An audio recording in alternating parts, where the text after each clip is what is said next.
into this crossover edition of the Locked On Florida Panthers podcast and the Locked On Montreal Canadiens podcast. We are part of the Locked On Podcast Network, where it's your team every day.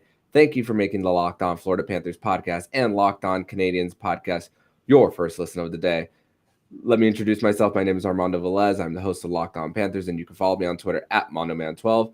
And very grateful to have one of the co-hosts of Locked On Canadiens, Scott Matla.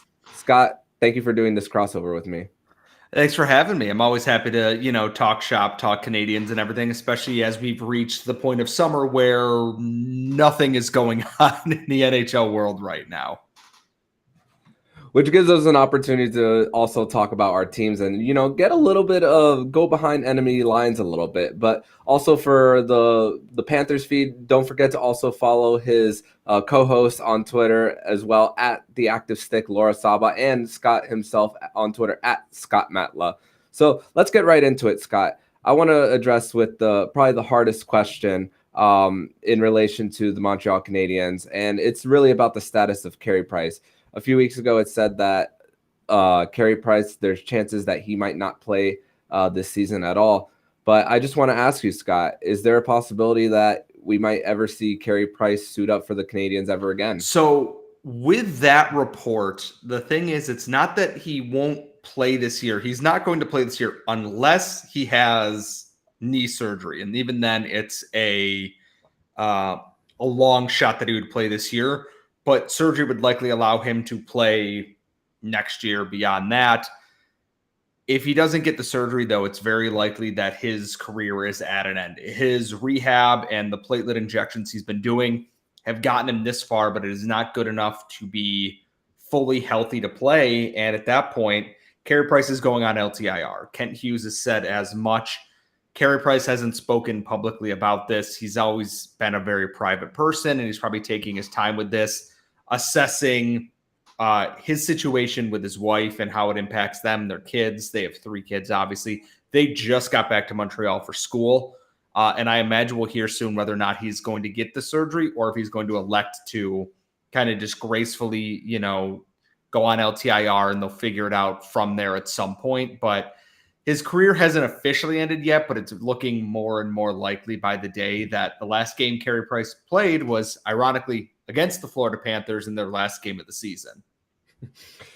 It's funny for the Panthers. They scored a lot of goals, and there's a chance of we want 10 the whole season, but only for the one opponent to have the one game for a team to score 10 goals was that very last game of the season, game 82 of the 2021-2022 season.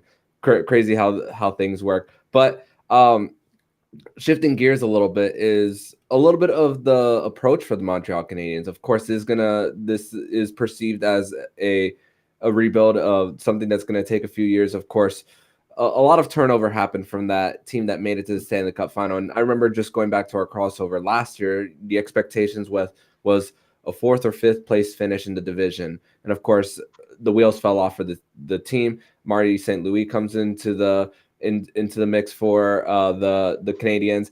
But they also made a very interesting trade, and something that was a very low risk, high reward kind of trade, in acquiring Kirby Dach from the Chicago Blackhawks. And for the Panthers feed, the way they got Kirby Dach was trading Alexander Romanov, getting a 1st-round pick out of that, and then using that as ammunition to get Kirby Dach. And I see it as a Sam Bennett situation, possibly, of someone that didn't work out here, someone who was underdeveloped, struggled with injuries, and then coming into a new situation in Montreal. Tell the listeners of Locked On Panthers what the expectation is for Kirby Dach and how possibly exciting this could be, adding him on to the mix. The whole offseason has been Kent Hughes and his front office putting their own stamp on this team, and they wanted another center behind Nick Suzuki. Christian Dvorak was very good under Martin St. Louis at 17 points in 22 games after being injured on a blindside hit way earlier in the season, but they needed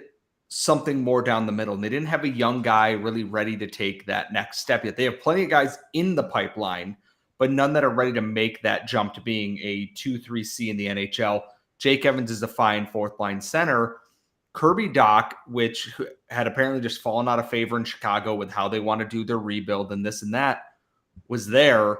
And I believe that they're going to work this out here, that I don't need him to be a 90-point center or anything like that. I don't think he's going to explode and hit Nick Suzuki levels, but I think he's going to be a really solid B-level contributor for this team here. And just their whole process through there. I was in the building at the draft when they announced this trade, and it was happening in the middle of Juraj Slafkovsky's introductory press conference too that this happened. So it's just chaos. No one saw this coming. And he's 21 years old, and he's going to play behind Nick Suzuki now in this lineup.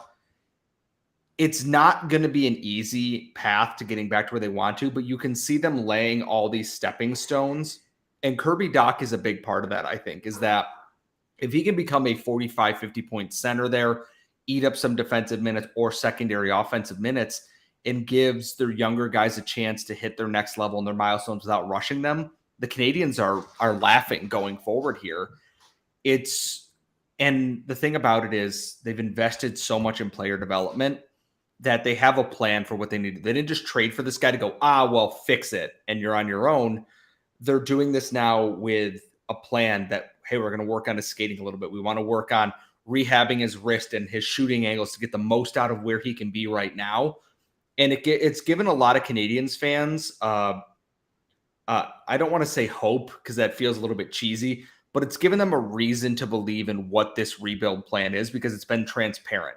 There's going to be short-term pain and hopefully for long-term gain. And Kirby Dach is just part of that. Mm-hmm. I guess the words are a sense of direction for the Canadiens in that sense. And also not only acquiring Kirby Dach, but acquiring also former Florida Panther Mike Matheson. Didn't work out here. Last year just was playing top deep pairing minutes with Chris Letang in Pittsburgh. So he's kind of developed into kind of a top pairing defenseman. And of course, there's rumors all last year about trading Jeff Petrie, and finally got it done, and bringing in Mike Matheson into the mix here.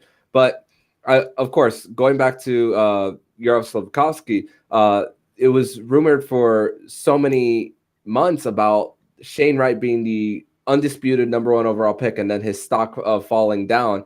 And now that I saw that he signed his ELC, but anything on I looked at Daily Faceoff, and it doesn't project him as being in the opening night lineup. What do you think are the chances that Slafkovsky makes it in the opening night roster for Montreal? I don't want to panic Canadiens fans. Laura and I have tried to say this here. There's a very good chance that Juraj Slafkovsky is starting the season with the Laval Rocket, and that is not a skill thing. That is that the Canadiens have 7 million wingers on the roster right now. And yeah, training camp is coming up. There's still moves to be made, players to be moved around, players to be bought out, potentially this or that.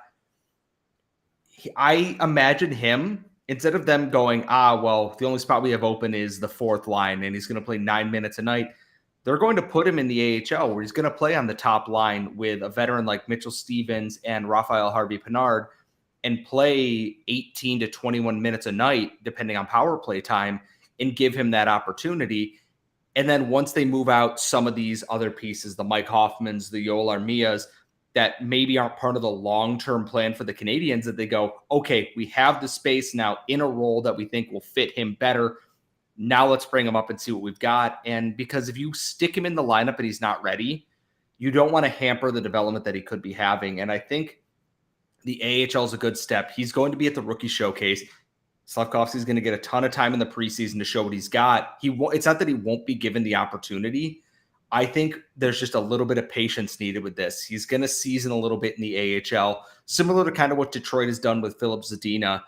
And when he's ready or the spot is there, he's coming right up, and he's going to be one of those first call-ups. He's got the size and the tenacity for it. It's, can he think the game is skating up to par where it needs to be? He can be a brute on the ice, but he's got to learn to pick and choose his spots here a little bit. I'm very interested to see his development because he's such an intriguing player, but I don't think he's going to crack the opening night lineup unless some bodies are moved out. And right now, it's been real quiet on the trade front, which either means everything's about to happen or everything is cooled off until teams report to training camp. This guy's injured. This guy's not ready. This guy's not healthy. And the Habs are kind of in a holding pattern until that point. Mm-hmm. Best way to describe that when you say a whole bunch of wingers is a little bit of a logjam, and sometimes it requires expiring contracts as well or trading some pieces out in order for that to happen. But we're going to transition over to segment number 2, where Scott is going to put me on the floor talking about the Florida Panthers and all that. But first, we have a message from the National Highway Traffic Safety Administration. And are you one of those people who thinks it's okay to drive stoned? What's the worst that can happen? You end up driving below the speed limit. It's no big deal, right? Wrong. The truth is your reaction times slow way down when you're high. Not only put yourself in danger, but everyone around you. Talk about a buzzkill. Stop kidding yourself.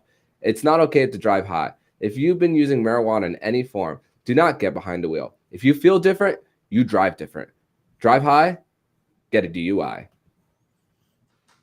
So we are here. It is Locked On Panthers. Armando Velez.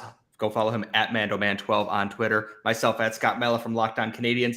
And we talked about what some of the expectations are, the Habs offseason so far. Armando, my big question for you is the Florida Panthers loaded up big for the playoffs last year, had this incredible record-breaking offensive juggernaut season, and then they hit the playoffs and everything hit the brakes. They traded a ton of draft capital for guys like Claude Giroux, for Ben Chiarot. How does this team bounce back from what is and what should be likely a disappointing exit from the playoffs to try and, capture division title and make noise in the playoffs this year and not have it be a one-off kind of situation? There's no sugarcoating that it was disappointing. And of course, scoring 3 goals in 4 games, regardless of who you're facing, is not acceptable for this team. And of course, record breaking scoring from the last 25 years. The last team to score at the pace that the Florida Panthers did was the 1996 Pittsburgh Penguins. And it's just really the power play that just really took a different direction. I mean, it finished top 5 in the regular season, and then in the playoffs, it was just non-existent. The biggest question going into the playoffs was goaltending for the Panthers, but that was the least of the Panthers' problems. Even though Bobrovsky has a big cap hit, he was the least of their issues. And really, it just comes down to the fact that all those moves that they made in the trade deadline this season. You mentioned the names: Claude Giroux, Ben Chiarot. Those were always bonuses for the Panthers. And of course, it hurts a little bit knowing that you gave up 2 first-round picks for rentals that are no longer with the organization. But bringing in a Matthew Tkachuk and trading away a Jonathan Huberdeau and a Mackenzie Weegar, trading away a first-round pick this time around, along with it, doesn't hurt as much knowing that you're going to get 8 years of Matthew Tkachuk. It hurts losing Claude Giroux and Ben Chiarot only playing like not even half a season, like 20 some odd regular season games. So I'm expecting the trade deadline, when they do get there, that it's going to be a more conservative approach for the Panthers. It's not going to be as aggressive as first round picks. So this is a year for the Panthers to kind of experiment with their new, what they call a unicorn in Matthew Tkachuk. And of course, there's a new coach in the mix in Paul Maurice. But this is more than just about this upcoming season. The Panthers' window, even if they were to extend Huberdeau and Weegar, their window was going to be at least 1 to 2 years. This extends it by maybe like 4 or 5 years for the Panthers. And they got a little younger, and a guy who's not afraid to get in the dirty areas in Matthew Tkachuk. And what the Panthers were missing was that guy to get up right in the middle. And listen, Vasilevsky is the greatest goalie in the NHL right now. But the Panthers didn't even challenge him. If you look at every single game that the Panthers and Lightning played, the Lightning players put their bodies on the line. Every single block shot that you've seen, you see them slow getting up. You see Stamkos going to the bench, going through the tunnel, coming back out. That's what the Panthers did not replicate what the Tampa Bay Lightning were doing, and that's really what caused the Panthers to like not even challenge a Vasilevsky. I'm actually glad you mentioned the coaching because I completely forgot that they had also let Andrew Brunette go for whatever reason. And I look at the guy they brought in. They brought in Paul Maurice. And then I look at one of his assistant coaches who oversaw the Habs AHL affiliate for 6 years. It was disastrous in that time. Is there some concern with having given up an unprotected first in this upcoming draft in the Ben Sherratt trade, potentially downgrading on the coaching staff? And then Sergei Bobrovsky is obviously another year older. Huberdeau, Weegar are gone. Yes, Matthew Tkachuk is incredible. Do you worry that too much has been taken out and not enough has gone back in, and that might hamper the way this team usually runs? Maybe in the short term, yes. But there's going to be a little bit of growing pains in regard to that, because Paul Maurice's coaching style is a little different based on, he does have a reputation of overworking some of his top guys.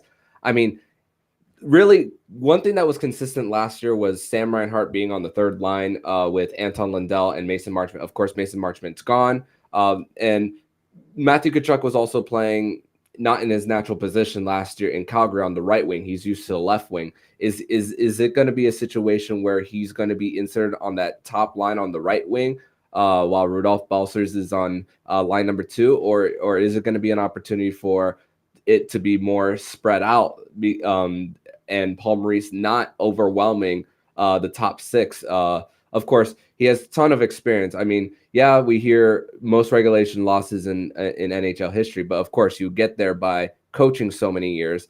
And though it's been a while since he's made the Stanley Cup final, about 20 years, but it's gonna really, I want to really judge the Panthers really by the first 10 games of the season to see a little bit of a sense and direction, because I do believe that there's going to be a little bit of getting used to bringing in Matthew Tkachuk. But everything that I see from Tkachuk, it's an exciting time for him to come to the Panthers. He always said that he wanted to be here. So it's great that and I even recorded an episode right before the trade saying the fact that he put Florida as his list to come here. I said that the trade I didn't think it was realistic, but it just spoke volumes to what the Panthers were building prior to all of that, because even in their 2021 season where the Habs were in the North Division, the Panthers were in that Central Division.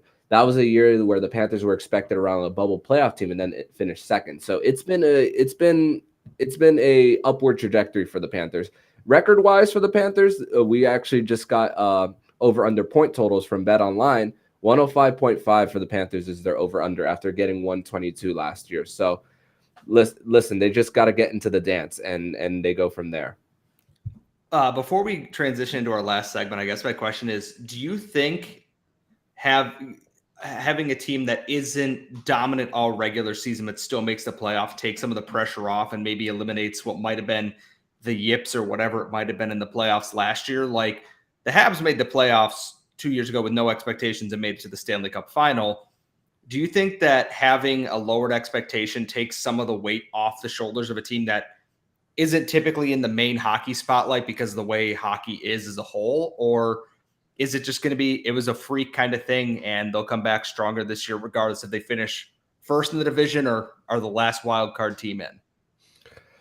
I don't think they'll win the division. I think they'll be somewhere in the 2 or 3 around there and we'll expand that more in segment number 3. But I think you're right. The pressure will be off the Panthers for if they were to finish around like 105 points. And it's knowing that a good portion of this team is back from what was last season. All the guys that they got from the trade deadline last year, I saw them more as bonuses for the team.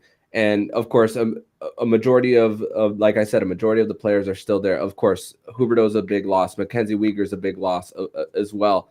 But just the fact that they got that experience there and they know a little bit of what it feels like now to win a round too. I don't think many people are actually talking about that. They now have that taste in their mouth and they know what it takes to win a round. Now it's about really growing from there and saying, okay, we experienced this last year. Now it's go time. And whenever the Stanley Cup playoffs start, you never know who can make that run.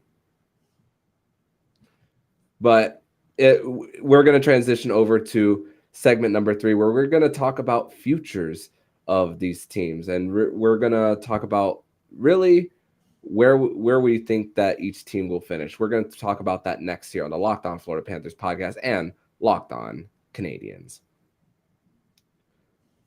All right, Scott, let's talk about both of these teams and finishes. I spoke a little bit about how I believe those finish around the second or third place part of the division, not getting a wild card spot. But I'm very curious because, of course, it's another year of rebuilding. And the power rankings had Montreal as the last team as part of our Locked On power rankings, and of course, with getting the first overall pick this past year, and with the new lottery rules of them not being able to get another number 1 overall pick next year, what would you say would be an encouraging season for the Montreal Canadiens this coming season as they continue to build back up?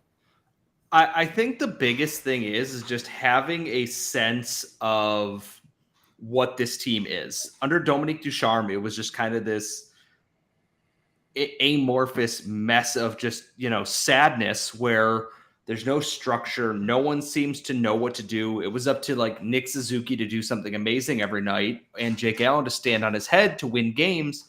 And that eventually just came down to it's just not working. Power play doesn't work. Penalty kill doesn't work. This under Martin St. Louis, they played with a purpose. It didn't always go well. Admittedly, they traded a bunch of their actual good assets like a good GM should under Kent Hughes to recoup draft picks.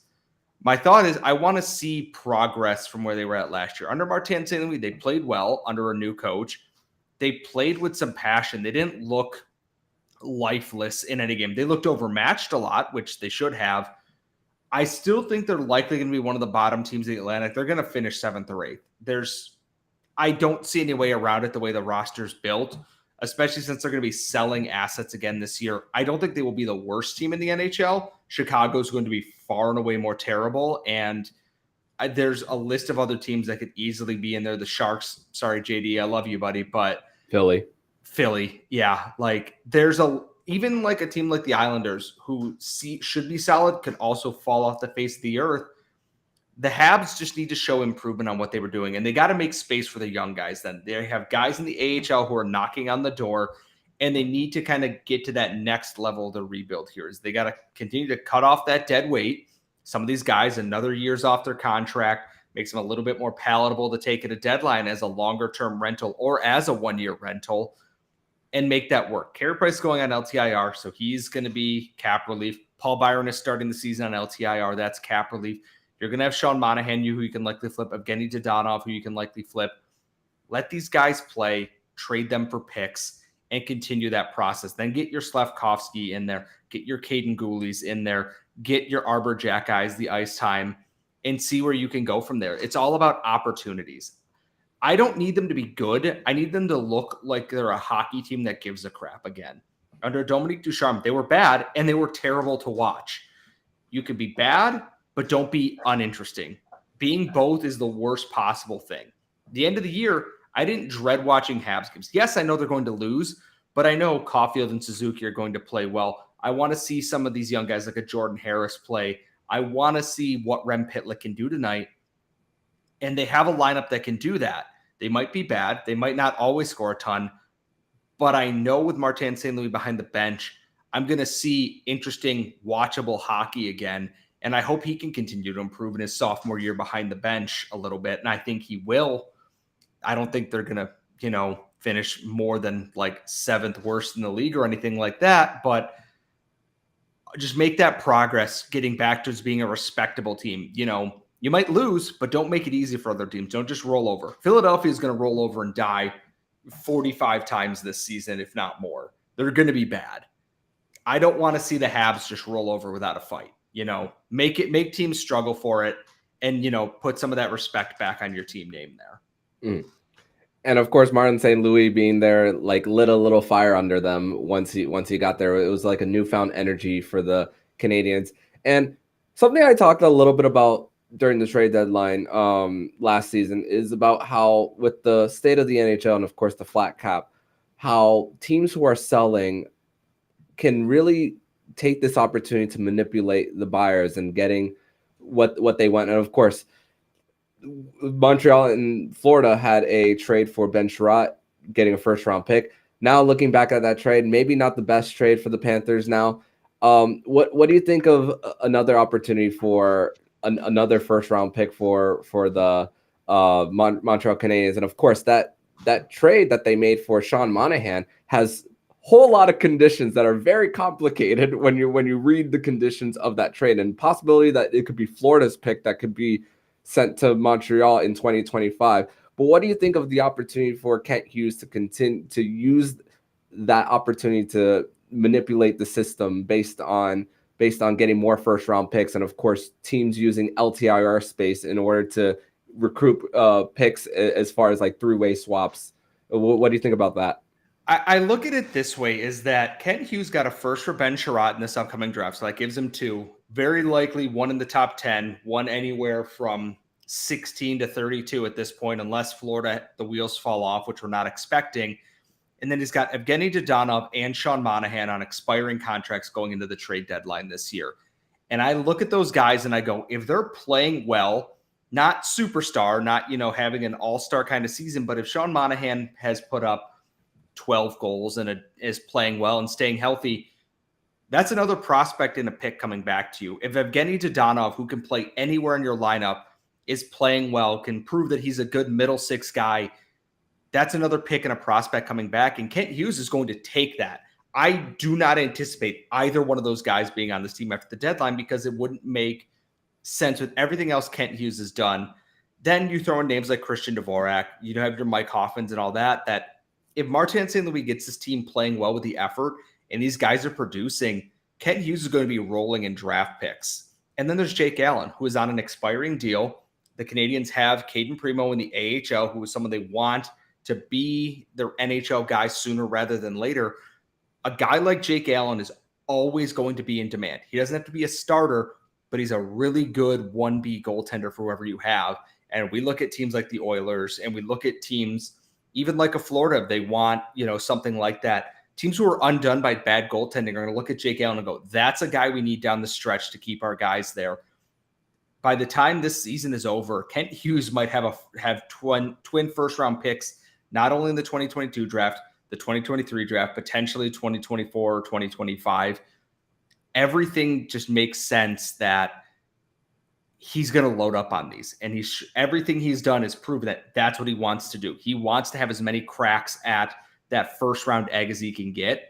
And given the way they've handled this first draft so far, I'm all for it. It hurts to lose guys, but when you look at what's coming back in the plan and process here, it's fantastic work. And Jeff Gordon, being his, EVP of hockey ops, he did this in New York. They know exactly what they're doing. So I am all in and trusting them on that. And more opportunities to move up and down in the draft and recoup picks and trade and make even a trade up that's even like 20 plus spots up, because you've gained all those assets for somebody that Montreal likes. So that you give yourself so many opportunities in getting the right players in your system. And just Jake Allen, you talked about possibly trading him, a good 1B goalie. I mean, we saw what happened with Georgiev in New York with when Shesterkin was just dominating, and of course winning a Vezina trophy, and seeing, hey, there's not going to be room for Georgiev, so trade him to Colorado, who's going to get him on a cheaper deal than they would if they re-signed Darcy Kemper. So a good opportunity, but for another team to take someone on as they help their goalie tandem for like a 1A 1B situation. So it just looks to be just great asset management from Kent Hughes and company, and of course an opportunity for growth with Marty St. Louis in the mix. But Scott, I want to thank you so much for doing this crossover edition with me for the Locked On Florida Panthers podcast and Locked On Canadiens. Tell everybody not only tell everybody where they can find you, but tell everybody the latest challenge that you will be doing for Locked On Canadiens. So first, we are at LO_Canadiens on Twitter. You can follow my co-host at The Active Stick, myself at Scott Matla. Friday night on the Locked On Canadiens YouTube channel at 7:30 p.m. Eastern. I lost a bet with Julian McKenzie of The Athletic and the Steve Dangle Podcast Network about Patrice Bergeron. I will be doing the Hot Ones Gauntlet, and we're doing a live AMA, so our fans and everyone else in the hockey world can watch me suffer eating hot chicken wings and answering all sorts of questions for everybody. I am a man of my word. This is not my first food challenge. We've done Flamin' Hot Mountain Dew, disgusting McDonald's burgers, everything else.